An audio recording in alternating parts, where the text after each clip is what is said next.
Welcome to session 2 of the work of the Minister of Youth. In this session, I want us to consider, again, the chart that I had earlier displayed that talked about those 6 relationships of the youth minister. And we had those 6 relationships, but now I want to add the 5 purposes. And so as we think of the 5 purposes of the church, we want to make sure that we're considering how each of these relationships are impacted and should be impacted through the 5 purposes.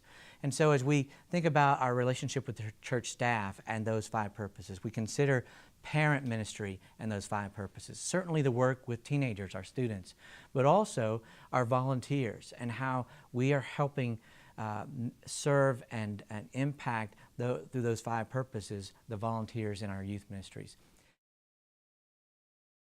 So not only the 5 purposes, but along with this chart, I want to also emphasize the 5 ministry targets. And those ministry targets are community, crowd, congregation, committed, and core. And each student in our ministry to youth would fall in one of those categories. Maybe they're a core student, they never miss, and they're one of our key leaders. Maybe we think in terms of some students that are committed. They're a part of the youth group, and they're a part of what we're doing at our church. We think of others that are a part of the congregation that may or may not be plugged in fully in our youth ministry. And then we think even broader than that of the crowd of folks that sometimes come and maybe have been invited to by a friend to our church, but they're not maybe real engaged or involved, and they're not yet a member of our church.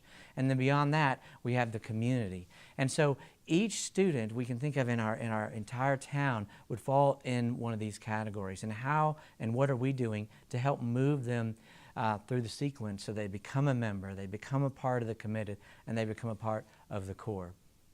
Next, I want us to also think in terms of how you and I are developing our interpersonal relationships throughout the semester.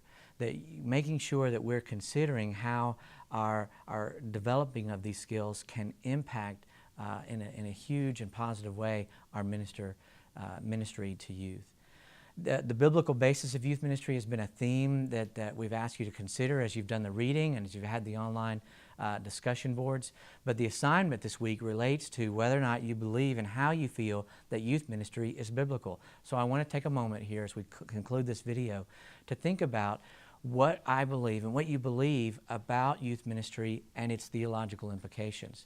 I believe that youth ministry is an extension of the pastor's role to the life of the teenagers in our church, the teenagers and adults in our churches.